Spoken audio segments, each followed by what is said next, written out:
Почитувани колеги и колешки пратеници, почитуван председател.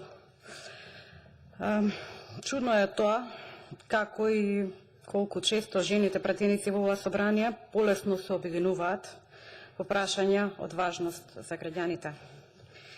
И велам жените затоа што и жените најчесто се ословени како поемотивни говорници, па доколку камерите ги свртиме во салата, ќе видиме дека во поголем дел моментално за ова прашање расправаат жени. Велат дека тоа се случува заради тоа што сме поемотивни или поемпатични, па и гневот, суетата и машкото его се исто така емоции, кај машките пратеници во главно не се припишуваат на наша сметка. Интересно е што за овој така битен закон повторно дискутираат жени и искрено се надевам дека во овој момент ќе можеме да се усогласиме по голем број на прашања. Може би треба да се согласиме по прашањето дека власта во оваа држава е извршната власт, а не законодавната, а нивните раководства се секогаш мажи, па оттаму и се сомневам во слухот, апропо истиот закон. Се надевам, министерке, земајќи во предвид дека доаѓате од парламентот, дека барем вие знаете дека извршната власт не сме да биде над законодавната, и оттаму, познавајќи ви лично, знам дека не суетно ја политички ќе ги слушате сите забелешки во текот на расправите, доколку истите ги има. Конечно, умен политичар избегнува да гарантира, мудар политичар велат не ветува. Меѓутоа, јас по многу прашања ќе се обидам да бидам умен и мудар човек колку што можам, а не политичар. Во опозиција како што е нашава треба да сме заветни по прашањето на битката против насилството врз жените и семејното насилство. Ваквите прашања не се партиски обоени и ќе стоиме обединети, се надевам. Не само во поглед на носењето на законските решенија, туку имплементација на истите. Меѓутоа, секогаш се осврнувам кон анализа која што веќе ни е дадена, па за да немаме расправи која анализа е на позицијата, а која на опозицијата, ќе зборувам за анализите кои што се дадени од Националната мрежа против насилство, Квина Тил, Квина фондацијата или извештаите на Обединетите нации за Македонија. Според петиот извештај женските права во Западен Балкан, како и претходните години, ги следи сите случувања со насилството врз жените и семејното насилство. Ке почнам повторно, иако може би ви додавам со статистика. Земајќи во предвид дека имаме 10 центри, од кои што 9 се функционални, со лежишта 2 до 3 лежишта по центар, со исклучок на центарот во Скопје, може да бидат згрижени околу 30 жени. Сепак, на 6 мај 2020 година беа поделени 326 пакети за жени жртви на семејно насилство. Статистиката не се поклопува со онаа на пратеничката Жаклина според податоците од Квина Тилквел и не знам зошто е тоа така, или податоците на Обединетите нации, кои што велат вака. Во 2019 година жртви на семејно насилство во Република Македонија биле 1555 граѓани, од кои што 1135 жени, 173 деца.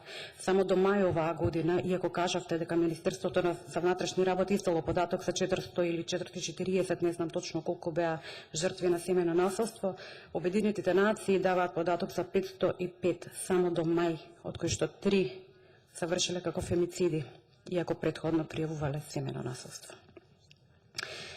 И покрај зголемувањето на бројот на сервисите во оваа држава, тоа истовремено не значи подобрување на квалитетот на понудената заштита за жртвите, ниту пак одвојување на доволно финансиски средства за нивна одржливост, велат овие извештаи. Велат дека ваквите центри и нашите услуги кон жртвите на семејно насилство се најчесто недостапни за жените од руралните средини. Жртвите ретко ги пријавуваат овие случаи поради некоординираноста промеѓу процедурите на овие центри и полицијата, иако замерки ниту за стариот, а верувам ниту за овој посовршен нов закон ќе бидат присутни. Бројот на жени кои што се јавиле во овие центри откако се основани во 2018 година понатаму останува мал. Ова е причина за сериозна загриженост, бидејќи жртвите на родово базирано насилство не знаат кои можности за помош и поддршка ги имаат во државата. Во државата се отворени 3 СОС линии, со тоа што една е за лица со посебни потреби, е тотално дисфункционална во овој момент. Квина Тилквин вели во претходниот извештај нема јасен податок дали работат со целосен капацитет линиите. Една од овие линии нуди и ограничени сервиси на албански јазик, но нема вакви линии на другите јазици на заедниците како ромски и турски. Овие сервиси не се целосно пристапни на жртвите со различни типови на попреченост.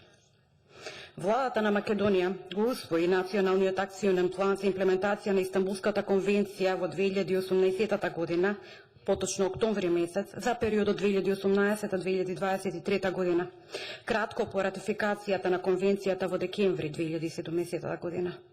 Меѓутоа, нивните извештаи велат вака: Истанбулската конвенција бара реалоцирање на државните средства и човечките ресурси за имплементирање на интегрирани политики, мерки и програми за борби против сите форми на родово базирано насилство. Без соодветни финансии, препораките на Истанбулската конвенција не можат да бидат имплементирани, нема да бидат имплементирани, ниту пак имаме начин за нивно мониторирање. Без разлика на законот, не ги спроведуваме ниту законите, ниту ги згрижуваме жените и децата жртви на семејно насилство во оваа држава. Една активност постоела со цел да се исполнат препораките од акциониот план. Министерството за правда го изготвило законникот за компензација на жртви на кривичните дела. Новиот закон за бесплатна правна помош е усвоен во мај 2019 година. Во периодот на известување започнува и процес на доработка на кривичниот законник и законот за кривична постапка. Многу е важно да се знае дека финансирањето на правните структури води кон подобрена заштита на жртвите на родово базирано насилство. На барање на КТК до Министерството за правда за информации за алоцирани фондови за превенција и заштита од родово базирано и семено насилство не биле добиени потребни податоци, што наведува на тоа дека законите не ги категоризираат жртвите, па затоа трошоците за нивната заштита не можат да бидат проценети и пресметани. Министерството за правда потврдува дека специфичните активности се финансирани од средствата за донатори како дополнување на нивните буџети. Министерството за труд и социјална политика издвоило 87.014 евра, односно 5.346.000 денари во 2019 година, распоредени низ 6 граѓански организации кои што требале да работат со жртвите. За 2020 година овој буџет е намален на 4 милиони денари, односно 65.106 евра. Рече се ништо. 73% од невладиниот сектор помалку работи оваа година на проблематиката жртви на семејно насилство. Најголемите предизвици во оваа држава велат се примената на законските мерки, не носењето на нови законски мерки. Не ме разбирате погрешно, ќе стојам заедно со вас за секоја законска измена која што е добра за нашите граѓани, особено за ваквиот тип на заштита. Знаете, неофицијалните податоци велат дека во Македонија 8 од 10 жени се жртви на семејно насилство. Во овој момент во оваа просторија граѓани и некои што не пратите доколку има такви, има 16 жени. Колку од нас се жртви на семејно насилство, а сепак имаме молка. Генерално, недостатоците на нашиот систем се однесуваат на несоодветни реакции на полициските службеници. Не знам какво законско решение ќе треба да донесеме за да ги подтурнеме работите во правилната насока. Несоодветно казнување на сторителите во руралните средини, зборот срам на кој што се обрати пратеничката пред мене, да, е битна компонента. Зборот совест ја нема никаде. На крајот би завршила вака. Треба да ја подигнеме свесноста, сите заедно. Да, нови законски решенија. Да не забораваме дека секое законско решение треба да биде врзано со буџет и со мониторирање на оно што ќе се случува подоцна. Имаме систем кој што е наречен со новото законско решение case management. Преку case management можеме да ги добиеме податоците повторно со ограничување на правата на увид на лични податоци за бројот на жени и бројот на семејства кои што претрпуваат семејно насилство. Да бидеме вокални сите заедно. Ви благодарам.